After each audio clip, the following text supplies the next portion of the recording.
શ્રી કૃષ્ણ, જય માતાજી, હર હર મહાદેવ. રક્ષાબંધન.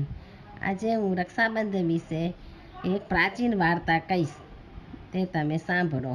હર હર મહાદેવ. ભાઈ બહેનના પ્રેમનો અનેરો પ્રસંગ એટલે રક્ષાબંધન. આ તહેવાર ક્યારથી અને શા માટે ઉજવવામાં આવે છે તે તમે સાંભળો. ભાઈ બહેનના પ્રેમનો અનેરો ઉત્સવ એટલે રક્ષાબંધન. હિન્દુ ધર્મમાં રક્ષાબંધન તહેવારનો એક અનેરું સ્થાન છે. શ્રાવણ માસની પૂર્ણિમા એટલે રક્ષાબંધન. બેન પોતાના ભાઈને હેતથી રાખડી બાંધે છે અને ભાઈ પોતાની બેનને જીવનપર્યંત રક્ષા કરવાનું વચન આપે છે. આ પર્વની ઉજવણી શા માટે કરવામાં આવે છે તે માટેની ધાર્મિક કથા આ મુજબ છે. પુરાણકાળની વાત છે. હિરણ્યકશ્યપના વંશમાં પ્રહલાદનો પુત્ર બલિ ગાદીએ બેઠા. બલિ બળવાન હતા. પ્રહલાદ જેવા ભક્ત ન હતો, પરંતુ હિરણ્યકશ્યપ જેવો અભિમાની હતો. રાક્ષસ રાજ હોવાના કારણે દેવો સાથે સતત લડાઈ કરતો હતો. એકવાર સ્વર્ગ ઉપર ચઢાઈ કરી અને યુદ્ધ કર્યું. તેમાં તે હાર્યો એટલે તે પરાસ્ત થયેલો રાક્ષસોના ગુરુ શુક્રાચાર્ય પાસે ગયો અને શરણ માંગી. શુક્રાચાર્ય રાક્ષસોના ગુરુ તે હંમેશા રાક્ષસોને તેઓ સાથે યુદ્ધમાં કેમ જીતવું એના ઉપાયો બતાવતા હતા. બલિને પણ તેમણે ઇન્દ્ર વિજય અને સ્વર્ગ પર રાજ્ય કરવા 100 યજ્ઞ કરવા માટે સલાહ આપી અને બલિ રાજા તેનો તરત જ અમલ કરતા થોડા જ સમયમાં 99 યજ્ઞ પૂરા પણ કરી લીધા. બલિ રાજાના 99 યજ્ઞ પૂરા થયાની વાત ઇન્દ્રલોકમાં પહોંચી અને ઇન્દ્રને એમ થયું કે પોતાની ગાદી બલિ ઝૂંટવી લેશે. એની બીક લાગી. દેવો પણ ચિંતામાં પડ્યા, કેમ કે બલિના 100 યજ્ઞ પૂરા થઈ જાય તો તે ખૂબ બળવાન બની જાય. એટલે શુક્રાચાર્ય પણ છળ કપટ શીખવીને બલિને ફરીવાર યુદ્ધ માટે ઉશ્કેરે અને સ્વર્ગ પર ચઢાઈ કરવાનું કહે અને બલિ સ્વર્ગ જીતી લે. આ વાત વહેતી થઈ. બધા દેવો બ્રહ્માજી પાસે ગયા અને બધી વાત જણાવી. સમયની ગંભીરતા સમજી બ્રહ્માજી વિષ્ણુ ભગવાન પાસે સમુદ્રમાં ગયા અને પ્રાર્થના કરી કે હે લક્ષ્મીપતિ, દેવોના દેવ નારાયણ, દાનવરાજ બલિ 99 યજ્ઞ કરી બળવાન બન્યો છે. જો તેના 100 યજ્ઞ પૂરા થઈ જશે તો તેને હરાવવો અશક્ય થઈ જશે. આમ દેવોની વિનંતી સાંભળી યોગ્ય સમય યોગ્ય અવતાર ધારણ કરી તેના 100 યજ્ઞ પૂરા થવા દઈશ નહીં તેવો દિલાસો આપ્યો અને દેવોને વિદાય આપી. થોડા સમયમાં બલિના 100 યજ્ઞ પૂરા થવાના સમાચાર નારદજીએ ભગવાન વિષ્ણુને આપ્યા. શેષનાગ પર બિરાજમાન ભગવાન નારાયણ વિષ્ણુએ દાનવરાજ બલિના યજ્ઞને રોકવા પ્રસ્થાન કર્યું. આ તરફ દાનવ બલિ 100મા યજ્ઞની આહુતિઓ આપતો હતો.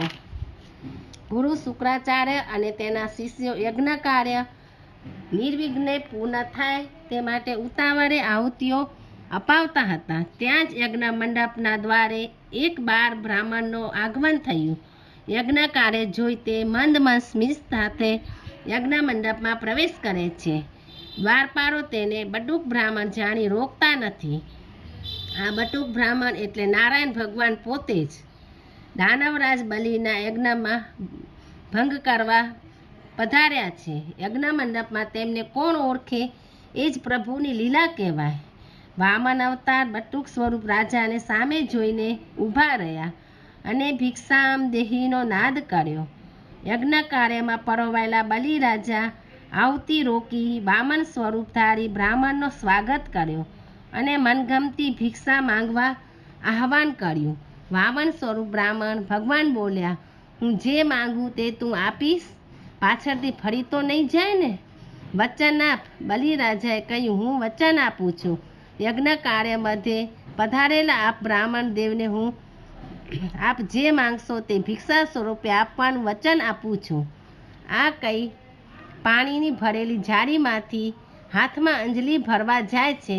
ત્યાં શુક્રાચાર્યને ખબર પડી જાય છે કે આ દેવોનો કોઈ કપટ છે.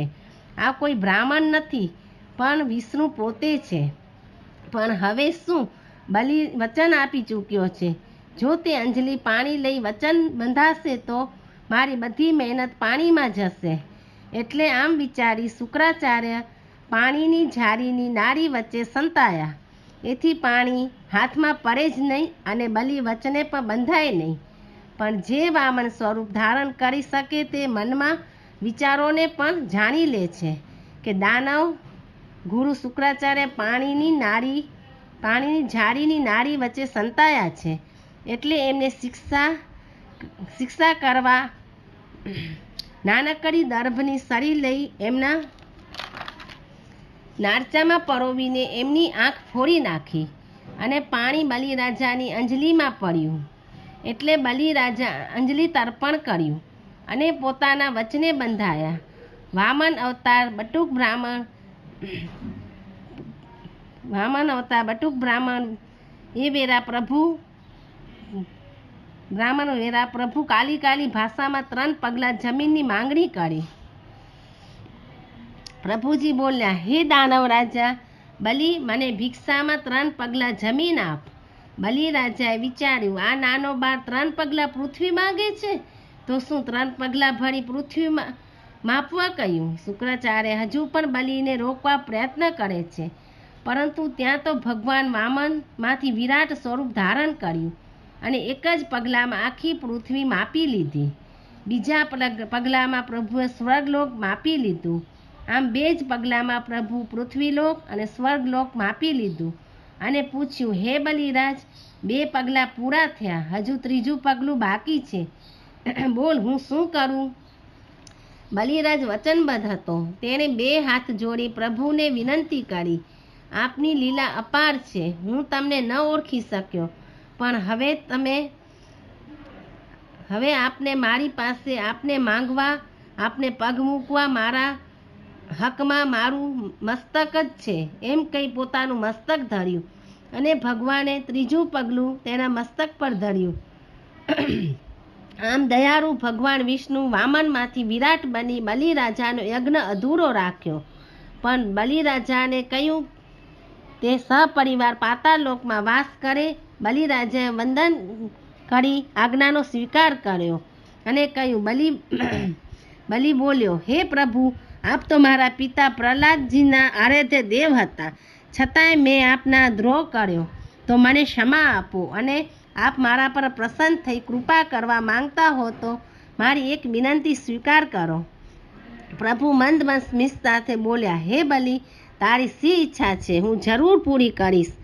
આમ ભગવાનને વચને બાંધી બલિરાજાએ કહ્યું, પ્રભુ, આપ મારી સાથે પાતાળલોકમાં વાસ કરો અને મારું રક્ષણ કરો. ભક્તવત્સલ ભગવાન એની વાત સાથે સહમત થયા. ભગવાન તેની સાથે પાતાળલોકમાં ગયા અને રક્ષા કરવા તેના દ્વારપાલ પણ બન્યા. બલિરાજા તો નિશ્ચિત બની પાતાળલોકમાં વાસ કરવા લાગ્યો. પણ આ તરફ વિષ્ણુલોકમાં લક્ષ્મીજીને ચિંતા વધી ગઈ. બલિરાજાને ત્યાં ગયે ભગવાનને ઘણો સમય વીતી ગયો.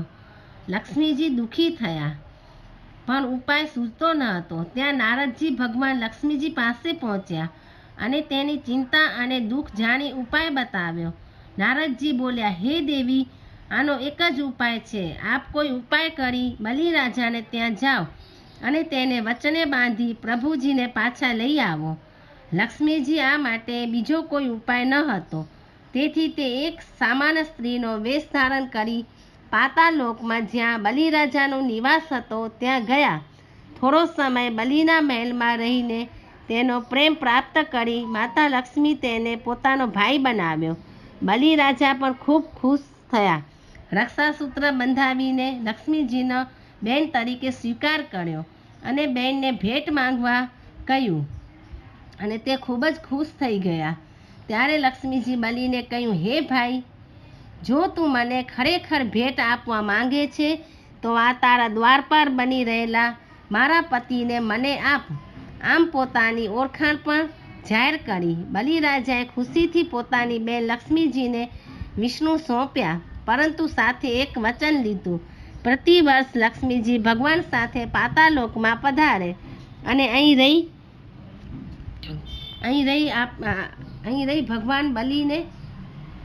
ત્યાંથી લક્ષ્મીજી ભગવાન બલિને વચન આપ્યું કે શ્રાવણ માસની કાર્તિક માસ સુધી સજોડે અમે બંને અહીં નિવાસ કરશું.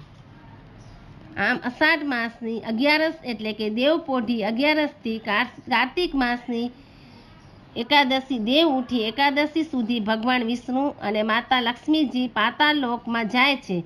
જે દિવસે લક્ષ્મીજી બલિરાજાને રક્ષાસૂત્ર બાંધ્યું, રાખડી બાંધી, તે દિવસને હિન્દુ ધર્મમાં રક્ષાબંધન કહે છે.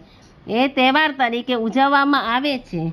અહીં કાર્તક માસની પૂર્ણિમાને દેવ દિવાળી તરીકે ઉજવવામાં આવે છે. જય શ્રી કૃષ્ણ. હર હર મહાદેવ. જય શ્રી કૃષ્ણ. જય માતાજી. હર હર મહાદેવ. તમને એવી જ કથા, વાર્તાઓ, ધાર્મિક કંઈ પણ સાંભળવું હોય તો મારી ચેનલને લાઈક કરો, શેર કરો, સબસ્ક્રાઈબ કરો અને આગળ નવી નવી કંઈ કથાઓ કે સાંભળવી હોય તો કમેન્ટ કરો. હર હર મહાદેવ.